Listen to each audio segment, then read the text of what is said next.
On the frozen morning of December 19, 1944, as the Ardennes shuddered under tank treads and artillery thunder, Colonel Friedrich Piper of the 2nd Panzer Division believed he had found his miracle. His Kampfgruppe, exhausted, fuel-starved, and pushing deeper into the American lines than any German commander had dared, had just seized an Allied depot tucked into a shallow valley west of Stavelot.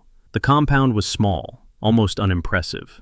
Corrugated sheds, scattered drums, a few vehicles left half frozen in the mud. But in the corner stood what Piper needed more than tanks, more than artillery, more than men. 3 dozen massive fuel containers, each glistening with frost and marked with the white stenciled insignia of the U.S. Army Quartermaster Corps. 50,000 gallons, more fuel than he had seen in weeks.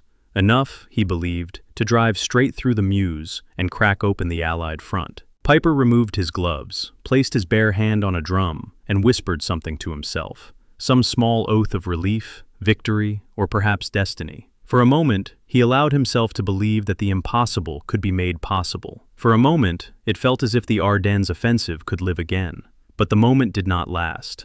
A quarter hour later, one of Piper's engineers brought him a report, frantic, breathless, and almost unbelievable. The Americans, during their retreat, had done something extraordinary. They had torched their own reserves. Not a few barrels, not a single dump, but depot after depot, reservoir after reservoir across the entire sector. The 50,000 gallons Piper had seized were a footnote. What the Americans destroyed, deliberately, coldly, and with absolute logistical clarity, was more than 8 million gallons. 8 million. Piper froze. The number didn't register at first. It was too large, too absurd, too far beyond the scale his own army operated on. He asked for confirmation. The engineer handed him a captured quartermaster manifest, half-burned, its edges curling from fire. On it, tallies and signatures documented withdrawals and destruction orders. Fuel dumps intentionally detonated or drained into the soil so the Germans would never touch them. 8 million gallons, enough to fuel an armored corps for a month. Enough to power an air force, enough to dwarf, utterly and without mercy, the desperate scale of German supply. In that moment, Piper felt something he had long suppressed, not fear, not rage, but vertigo, a kind of material disorientation, as though he had suddenly glimpsed the true shape of the war he had been fighting. Not a war of battalions against battalions, not a clash of tanks against tanks, but a collision between 2 industrial worlds. One rationing every liter, the other burning millions of gallons simply to prevent inconvenience.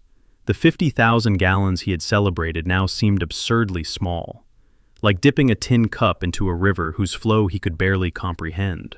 Worse still, that captured fuel, his miracle, was already half frozen, difficult to move, and dangerously exposed. Even if it reached his forward spearheads, it would not change the offensive. The Germans were fighting with theater-level shortages. The Americans, by contrast, operated with oceanic abundance. But Piper's shock was not just logistical, it was existential. For years, German commanders had convinced themselves that the Allies' material superiority was exaggerated, that American industry was wasteful, undisciplined, incapable of maintaining the vast armies it deployed. Propaganda reinforced this belief. Officers whispered it. Staff maps hid the truth beneath symbols and arrows.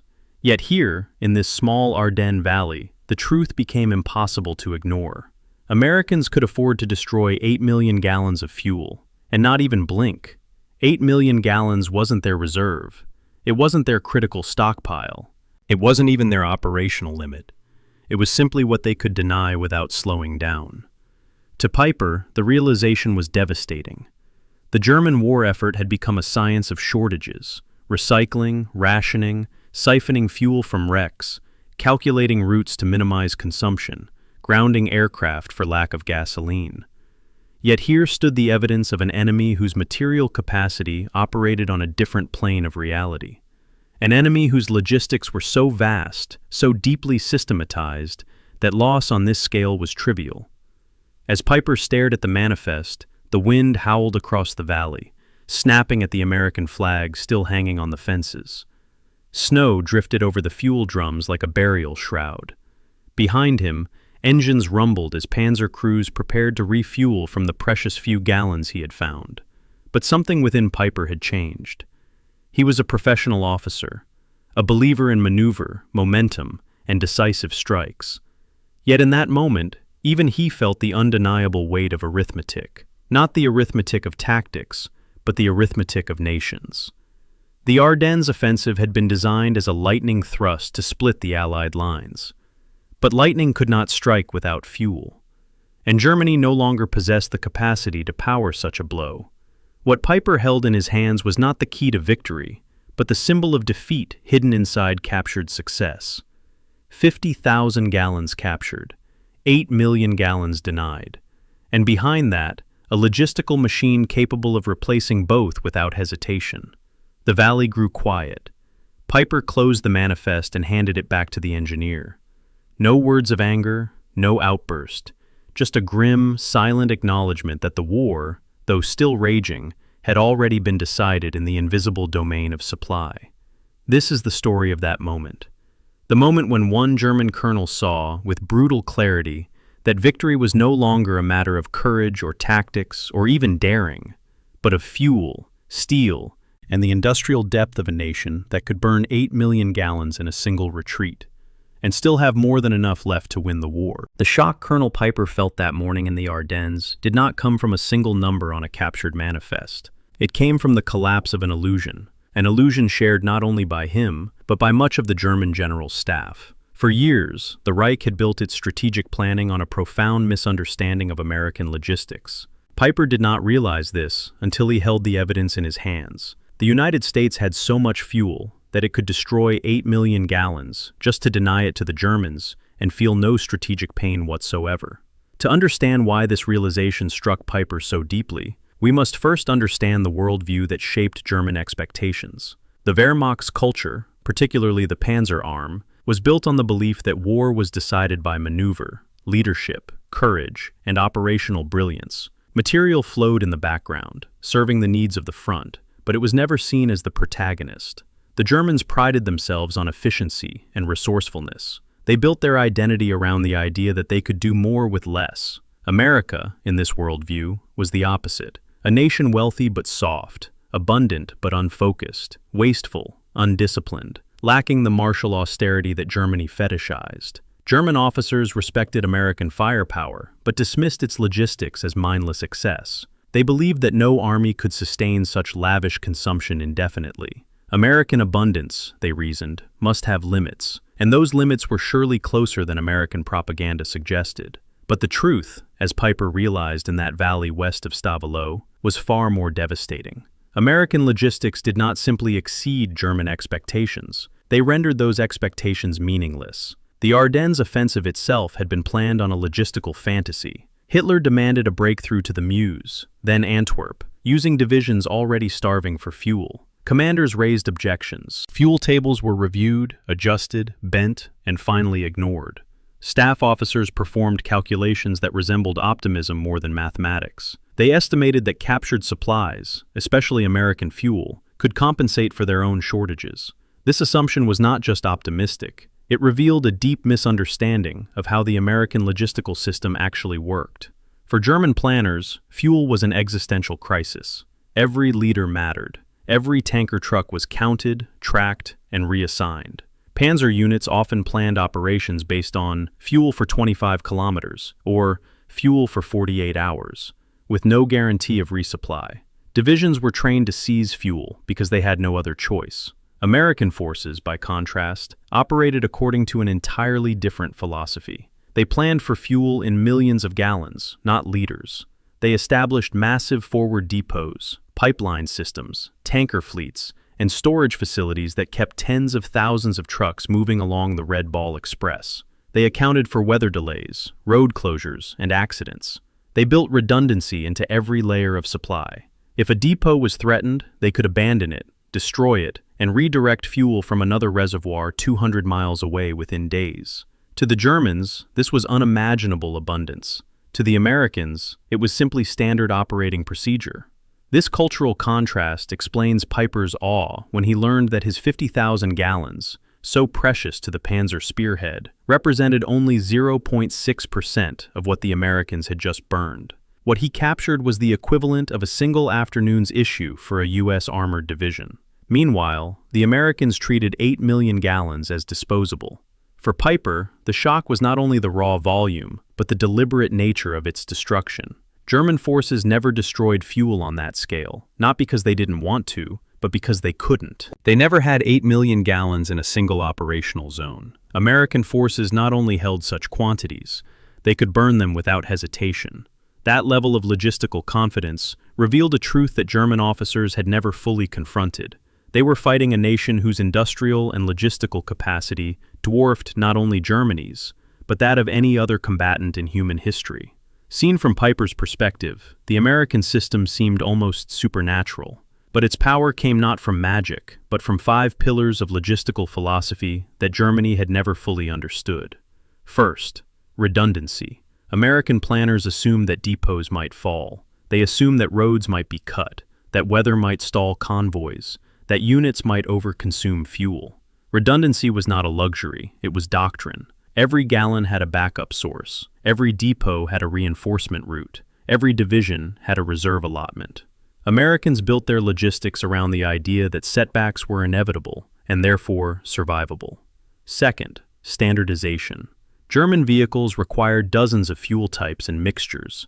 American vehicles ran overwhelmingly on gasoline, with diesel reserved for a small number of engines. This meant that any fuel depot could service virtually any American unit. Germany's logistical diversity, born from engineering prestige, became a burden.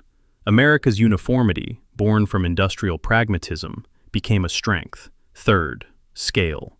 American planners treated logistics as an industrial enterprise, not a military one. Companies like Standard Oil, Texaco, and Shell were integrated into the supply chain. Their tanker fleets, refinery networks, and pipeline expertise expanded the Army's reach. Fuel did not arrive, it flowed. It moved not as cargo, but as lifeblood through a circulatory network spanning continents.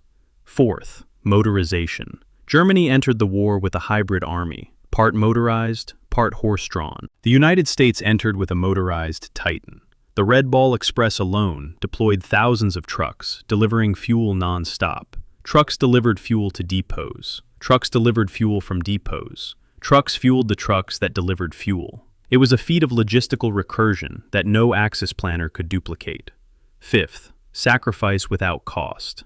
Destroying 8 million gallons of fuel would have crippled any German army. For the Americans, it was a delay, a blip, a minor adjustment. That was the true difference. These structural advantages converged in the Ardennes. When the Americans retreated, they did so with discipline. They torched fuel dumps as they fell back. They executed denial operations with methodical precision. They denied the Germans not only fuel, but the illusion that fuel could be captured in meaningful quantities. When Piper realized the scale of what had been destroyed, he understood something few German officers admitted aloud. Their offensive had been built on an illusion. They had assumed that American depots contained marginal surpluses, small caches that could be captured and used. Instead, the Americans had been operating with oceans of supply. And when threatened, they simply drained those oceans without hesitation. 50,000 gallons had looked like salvation. In truth, it was a statistical rounding error. For Piper, the revelation was profound.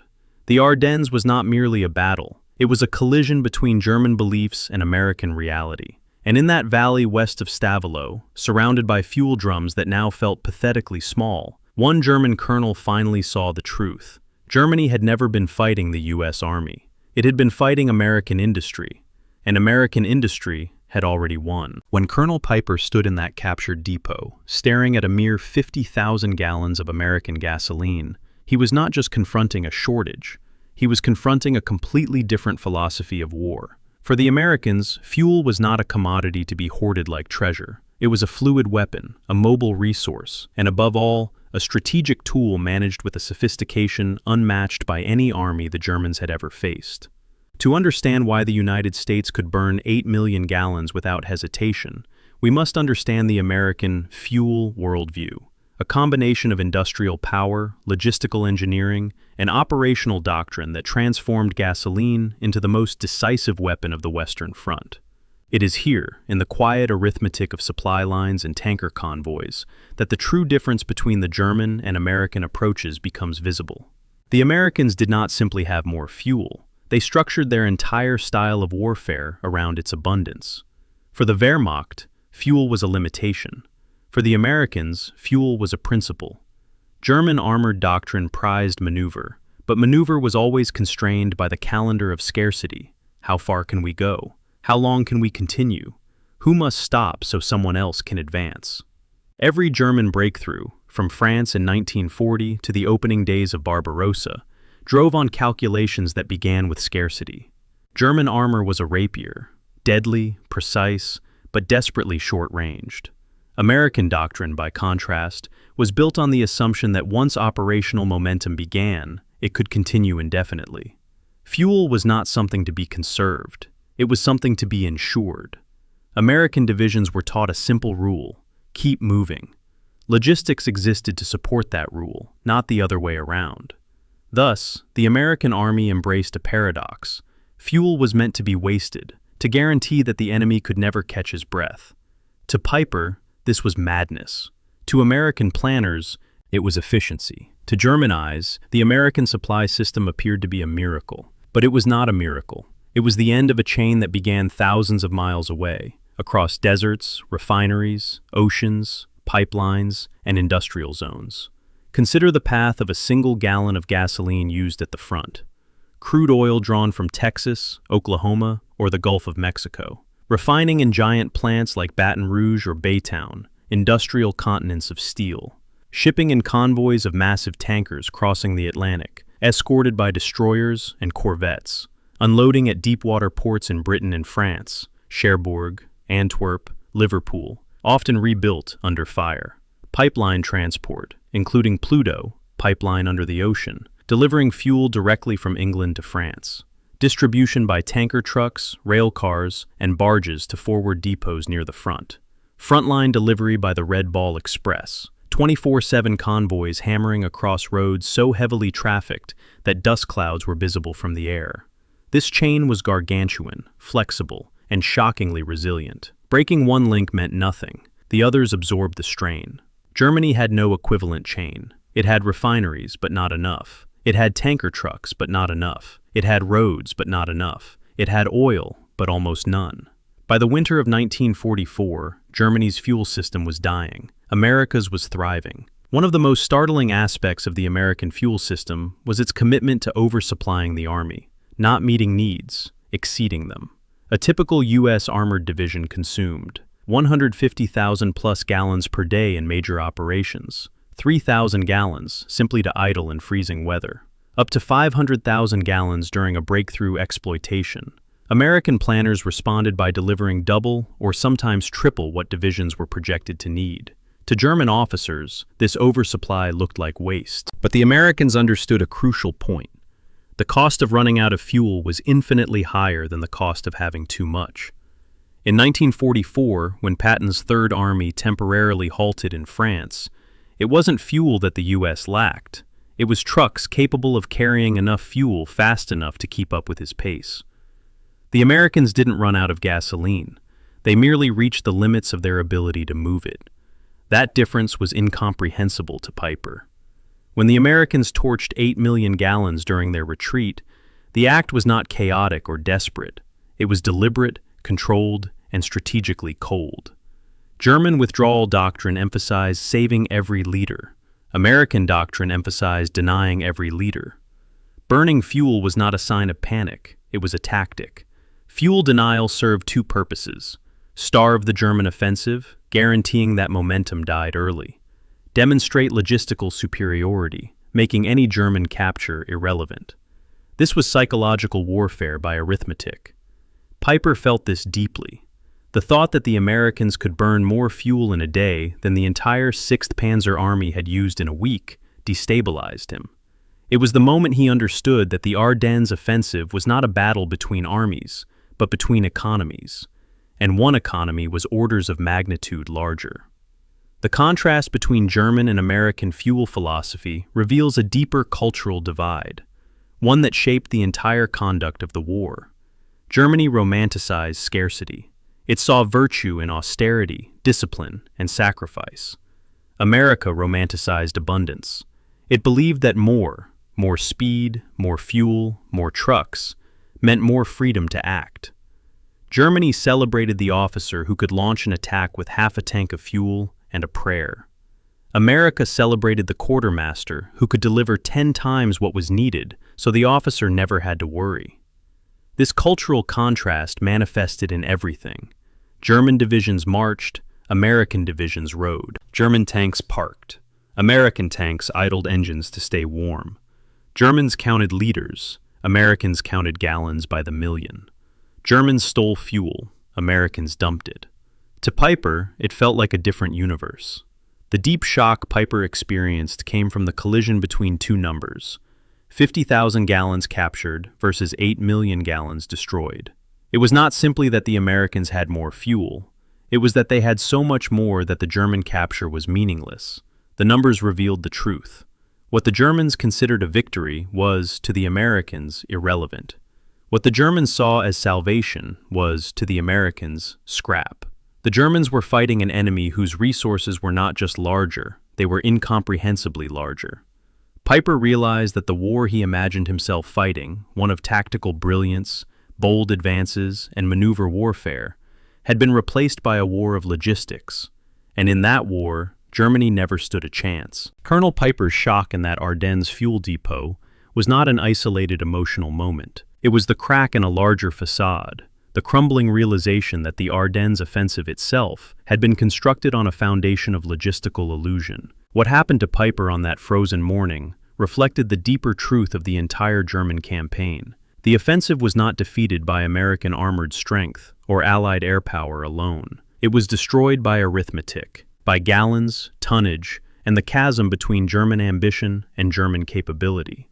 To understand how deeply this illusion ran, we must examine the operational fantasy that drove the German High Command in late 1944. The Ardennes offensive, Hitler's last desperate gamble, was conceived as a lightning strike, a winter thunderbolt that would split the Allied armies, seize Antwerp, and force a negotiated peace in the West. It was sold to generals in bold map strokes: spearheads cutting west, bridges captured intact, armored divisions racing through thin American lines. But beneath these sweeping arrows lay fuel tables so fragile they bordered on fiction. The 6th Panzer Army, the core of the offensive, entered the Ardennes with only enough fuel for a single thrust to the Meuse, and no guaranteed reserves beyond that. Some divisions started with tanks half-filled. Others were ordered to rely on captured American fuel as their primary means of continuation. Staff planners calculated supply based on best-case scenarios, ignoring the terrain, the weather, and the sheer mass of American presence in the region. Hitler insisted that success would create its own momentum. He believed that American depots would fall like pearls from a broken necklace, that German armor could refuel from captured stocks, that the enemy's abundance would solve Germany's scarcity. But abundance is not a weakness, and Piper's discovery in that valley proved the inverse. American abundance was the very thing that ensured German failure. The plan's greatest flaw was not ignorance, but denial. German officers knew the offensive required fuel that did not exist. They knew American depots were large, but not how large. They knew that the Americans had more fuel than they could consume, but not that they had more than they could lose. And so the great Ardennes gamble rested on a fantasy, that fuel depots could be seized intact, and that those depots would contain enough gasoline to propel multiple armored divisions across Belgium. It is hard to overstate the desperation embedded in this hope. The Wehrmacht, once the model of methodical planning, had been reduced to strategic wish-making. Colonel Piper was perhaps the most symbolic embodiment of this belief. His Kampfgruppe had fought its way deeper into the American line than almost any German unit during the offensive, but every kilometer forward burned precious fuel. His tanks were bleeding their reserves dry in the cold. Even before he reached Stavelot, his leading Panthers were siphoning from trucks, from each other, even from abandoned German vehicles. Thus, when Piper's men discovered those 50,000 gallons, the reaction was not merely relief, it was vindication, proof that the gamble had been justified. But when he learned that the Americans had torched 8 million, the vindication turned into dread, because that number meant something devastating. Even if Germany won every skirmish in the Ardennes, the offensive was doomed by logistics. The Americans could absorb a loss Germany could not imagine. Every German thrust in the Ardennes consumed fuel that Germany could not replace. The High Command knew this, Hitler knew this, Piper knew this, and yet they pressed forward, propelled not by numbers, but by the mythology of blitzkrieg, the idea that daring could overcome deficits. But daring cannot refill a tank. Daring cannot replace lost convoys. Daring cannot transform scarcity into abundance. The German armored spearheads pushed west through the forest like starving predators, moving with ferocity, but burning their lifeblood as they advanced. For every kilometer gained, tens of thousands of gallons were spent, gallons Germany did not have. When Piper looked at his fuel capture, he thought he was filling the artery of the offensive, but he was only delaying the inevitable. The Ardennes assault was collapsing under its own energy demands. Even if fuel had been captured in large quantities, it is doubtful the Germans could have used it effectively. The Ardennes was a logistical nightmare.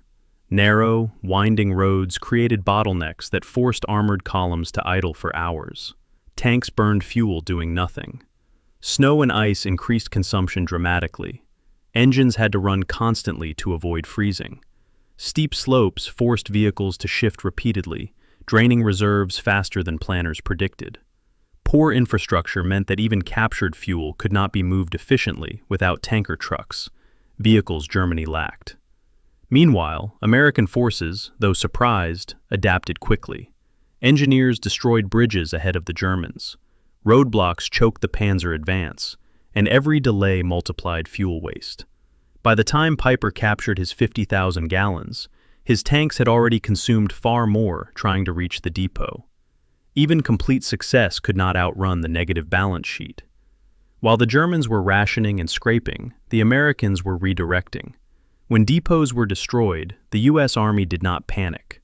They rerouted supply columns. They deployed additional trucks. They restored pipeline flow in days. They shifted reserves from northern France. Fuel was not a scarce resource. It was a river.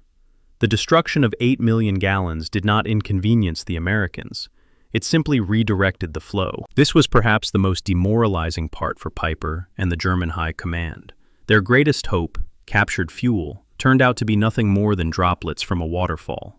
Historians often debate when the Ardennes offensive failed. Some argue it was when the Germans were bogged down at Stavelot.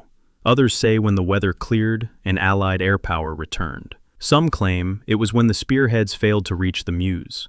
But the truth is simpler and far more tragic. The offensive died when Germany realized that American supply was not finite.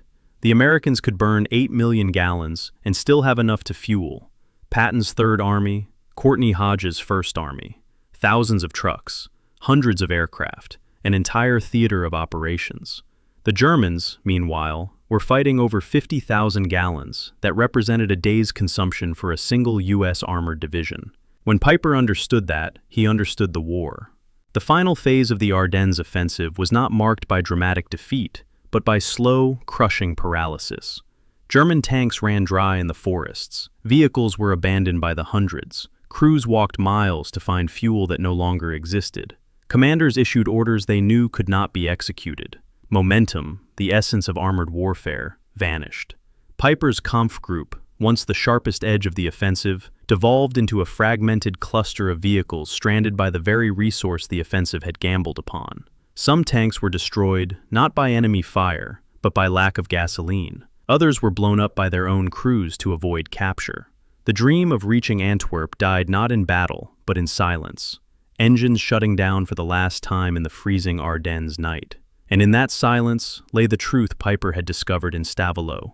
The Germans were never defeated by American brilliance. They were defeated by American logistics. Colonel Piper did not merely confront a logistical truth in that Ardennes depot. He confronted a psychological fracture, one that split open the worldview of an entire military culture. The shock of discovering that the Americans had destroyed 8 million gallons of fuel did not simply inform him, it humiliated him, because embedded within that number was a revelation that no German officer wanted to face. The war they believed they were fighting no longer existed, and the enemy they believed they understood had never truly existed at all. For years, German officers, educated in the traditions of Clausewitz, tempered by the Reichswehr's austerity, and shaped by the mythology of blitzkrieg, had constructed their understanding of war around scarcity. Scarcity was not merely a material condition, it was an ethos. It taught discipline, forged creativity, sharpened instincts. German commanders believed that hardship produced excellence, that difficulty forged superiority, that necessity drove innovation.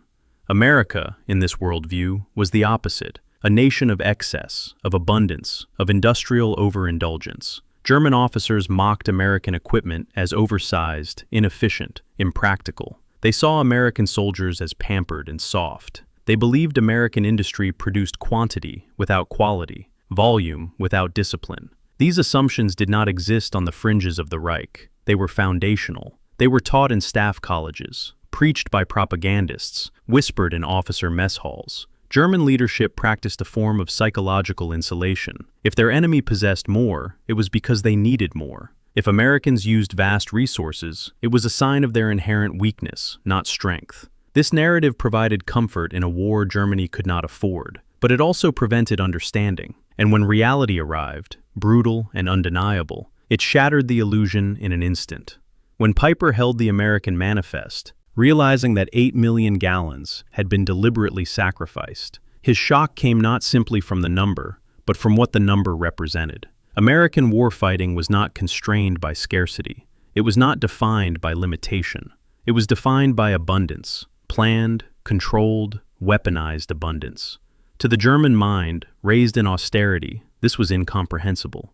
How could a nation destroy in one retreat more fuel than the Wehrmacht consumed in an entire month of offensive operations? How could they dismiss such loss with bureaucratic indifference? This was not a military difference. It was a civilizational difference. The Americans, Piper realized, did not fear waste. They feared defeat. And anything that prevented defeat, even the destruction of resources that Germany considered sacred, was acceptable. For the Germans, fuel was treasure. For the Americans, fuel was a tool. This difference was ideological as much as material. German military culture fetishized hardship. Officers wore their suffering as medals. Fuel shortages, ammunition shortages, food shortages. These were not seen as strategic vulnerabilities, but as tests of character. The mythology of the Eastern Front reinforced this obsession.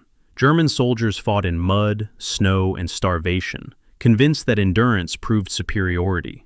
That mindset shaped their interpretation of American abundance. To Piper and many others, the Americans' overflowing supply system meant their soldiers were soft, unable to function without comfort. German officers believed, wrongly, that abundance bred weakness. But Piper's discovery in the depot showed the truth. Abundance had not softened the Americans. It had empowered them. The U.S. Army was not strong, despite its abundance. It was strong because of it. Hardship does not guarantee strength. Comfort does not guarantee weakness. This was the ideological pivot Piper confronted. Blitzkrieg had created a powerful psychological identity for Germany. It fused operational daring with the romance of speed and audacity. Lightning offensives were not just tactical innovations, they were national dreams. But Blitzkrieg was built on a fragile assumption: short campaigns, quick victories, limited operational depth. It was never designed to sustain long, fuel-intensive operations against a materially superior enemy. Yet the myth persisted. German officers clung to it long after circumstances had made it obsolete. The Ardennes offensive was its final echo, the last attempt to relive 1940 in a world that no longer existed. Piper's realization that the Americans could lose more fuel in a single retreat than the offensive required to succeed was a psychological earthquake. It revealed that the Blitzkrieg ethos was no longer a strategy. It was nostalgia. Germany was trying to win a war of rapid movement with the logistics of a starving army. America was fighting a war of attrition with the industry of a continent. The myth met the machine. The machine won. There are moments in war when the scale of an enemy becomes suddenly clear. For some German officers in Normandy, it was the endless arrival of new Allied divisions. For others, it was the sky darkening with bombers over the Ruhr. For Piper, it was a burned-out fuel depot on a winter morning. 50,000 gallons felt large because Germany no longer thought in millions. 8 million gallons felt impossible because Germany no longer lived in a world where such numbers mattered. Psychologically, this moment marked the collapse of a worldview.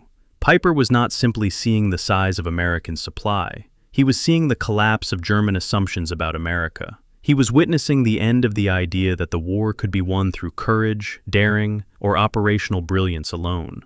The greatest psychological shift came with a simple realization.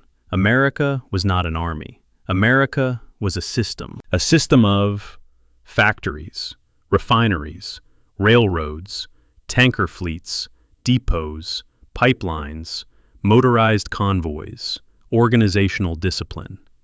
It was a force whose strength did not depend on a single general, a single unit, or a single depot. It was distributed, resilient, and redundant. Germany had built a military. America had built an industrial organism.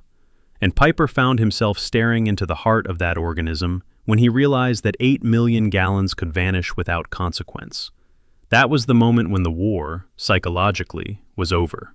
In the final weeks of the Ardennes campaign, as German armored columns sputtered to a halt and Allied forces surged back with restored supply lines, Colonel Piper would have no opportunity to speak openly of what he realized in that frozen valley. But the lesson remained, carved into the silence of abandoned tanks and the blackened remains of fuel depots. It was a lesson not just for Piper, nor for the Wehrmacht, but for the history of modern war. The captured 50,000 gallons, celebrated for a fleeting moment as salvation, had been revealed as a grain of sand. The 8 million gallons the Americans deliberately destroyed were not merely a statistic of denial. They were the symbol of a new era in warfare, an era in which the decisive battles were fought not only on the front lines, but in the refineries, the factories, and the logistical arteries that fed the armies of the industrial age. Piper's shock was the shock of a man encountering the truth too late. German commanders had long believed that operational genius could offset material weakness, that daring could overcome disparity, that a single breakthrough could compensate for a collapsing home front. But in the Ardennes, the limits of that belief became brutally clear. War had evolved. Maneuver mattered, but logistics decided. Courage mattered, but consumption ruled. Fuel was no longer an accessory to battle. It was the currency of warfare itself. This realization shaped the legacy of the Ardennes more than any tactical map or casualty report. The offensive is remembered as Hitler's final gamble, as a desperate attempt to reverse a war already lost. But beneath the snow and smoke lies its real significance. It was the moment when the German command structure collided with the industrial power of the United States and understood, unmistakably, that the gap was unbridgeable. What Piper learned in that depot is the same truth that defined the broader trajectory of World War II. Germany was fighting nations whose industrial output existed on a scale that ideology could not erase and bravery could not match.